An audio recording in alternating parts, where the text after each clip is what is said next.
রক্তের বিনিময়ে নানা দুর্নীতির কারণে নানা ধরনের ঘুষ খেয়ে সুদ খেয়ে নানাভাবে তারা নিজেদের অমূল্য ভোট টাকার কাছে বিক্রি করে দেয়। যারা নিজেদের ভোট টাকার কাছে বিক্রি করে দেয়, ইসলাম বলে তার মধ্যে আমানতদারি নাই। যার মধ্যে আমানতদারি নাই সে পশ্চিম কেন ভোটার হতে পারে না।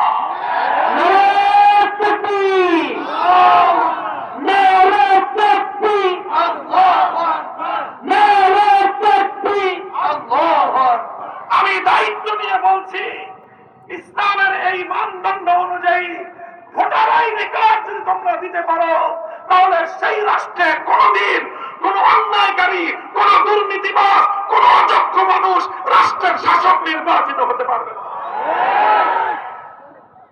মুহতারাম হাজিরিন, এটা শুধু এক ঝলক করলাম আপনাদের কাছে কয়েকটা কথা একটা সাবজেক্টের উপর।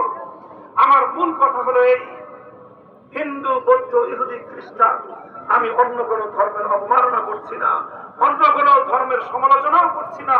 তবে তুলনামূলক ধর্মতত্ত্বের আলোচনায় চ্যালেঞ্জ করে বললাম, এটা আমি কোন অন্দরমহলে কথা বলছি না, ওপেন আমি মাইকে কথা বলছি, হাজার হাজার মানুষ শুনছেন, গোটা শহরে আমার আওয়াজ ধ্বনিত প্রতিধ্বনিত হচ্ছে, আমার এই কথা রেকর্ড হচ্ছে, ভিডিও হবে, অনলাইনে ছড়িয়ে পড়বে।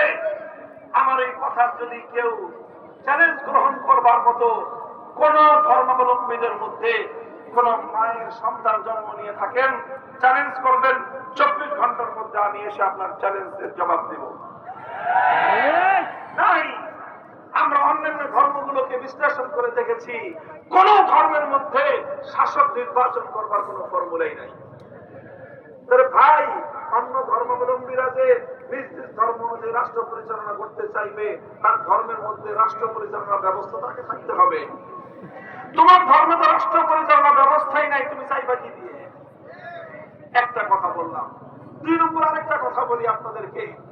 দেখেন, যদি ধর্ম অনুযায়ী রাষ্ট্র পরিচালিত হয়, তাহলে সেই ধর্ম অনুযায়ী রাষ্ট্র চলবে, সেই রাষ্ট্রের মধ্যে অন্য ধর্মের লোক থাকবে কি থাকবে না? বলেন, জোরে করে বলেন, থাকবে কি থাকবে না? আমরা যে বলি আমরা আমাদের এই জমিনে, আমাদের মাতৃভূমিতে ইসলাম বাস্তবায়ন করতে চাই, আল্লাহর কোরআনের রাষ্ট্র ব্যবস্থা আমরা কায়েম করতে চাই, আমরা কি এই কথা কোনদিন বলেছি যে ইসলামী রাষ্ট্র প্রতিষ্ঠা হলে হিন্দুরা থাকবে না?